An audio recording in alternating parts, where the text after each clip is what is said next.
Shalom, selamat malam. Renungan malam Sabda Bina Umat, Rabu 6 April 2022. Firman Tuhan malam ini terambil dari Habakuk 3 ayat 8 sampai 16. Demikian firman Tuhan.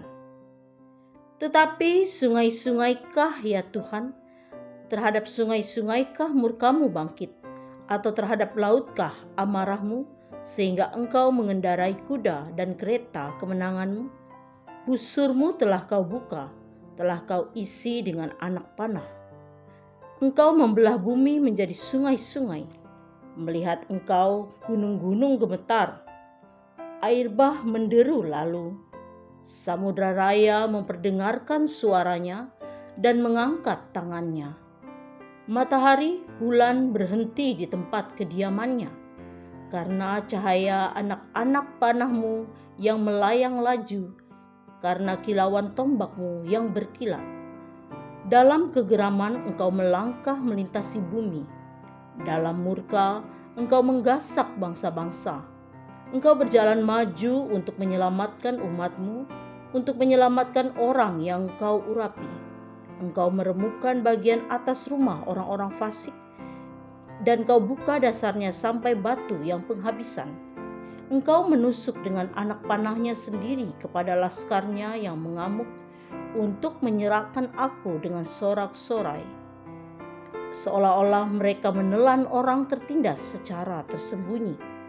Dengan kudamu engkau menginjak laut, timbunan air yang membuih. Ketika aku mendengarnya, gemetarlah hatiku mendengar bunyinya. Menggigilah bibirku, tulang-tulangku seakan-akan kemasukan sengal, dan aku gemetar di tempat aku berdiri. Namun dengan tenang akan kunantikan hari kesusahan yang akan mendatangi bangsa yang bergerombolan menyerang kami. Demikianlah firman Tuhan. Renungan malam ini bertema Allah bertindak, bumi pun gemetar. Kita sering mendengar bencana alam seperti gempa bumi, banjir bandang, tsunami dan lain sebagainya. Bencana alam itu memperlihatkan betapa kita sebagai manusia terkadang tidak memiliki kekuatan untuk menghadapi semuanya itu. Bencana alam terjadi terkadang meluluh lantakkan apa saja yang ada, termasuk bangunan, tumbuhan, manusia, dan lain sebagainya. Begitu dahsyatnya ketika bencana alam itu terjadi. Kita hanya berada pada sikap diri cemas dan ketakutan. Pertanyaan sekarang adalah apakah ketika bencana alam itu terjadi merupakan wujud dari kemarahan Tuhan atas kehidupan kita atau manusia yang terkadang sudah tidak lagi melakukan kehendaknya.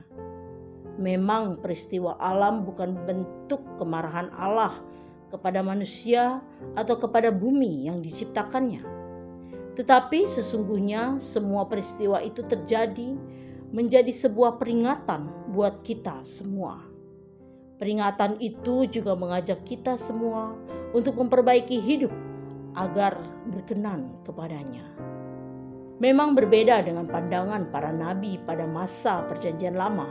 Para nabi ditugaskan untuk memberitakan tentang Allah yang tidak pernah berkompromi dengan dosa. Hal yang sama dengan Habakuk dalam doanya, lebih banyak bernuansa ratapan.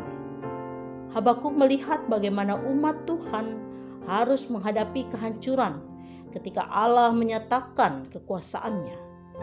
Habakuk sendiri selain mengakui tentang kekuasaan Allah, tetapi di sisi lain merasa takut ketika Tuhan sudah menunjukkan keadilannya. Salib adalah bukti betapa Tuhan sangat mengasihi manusia.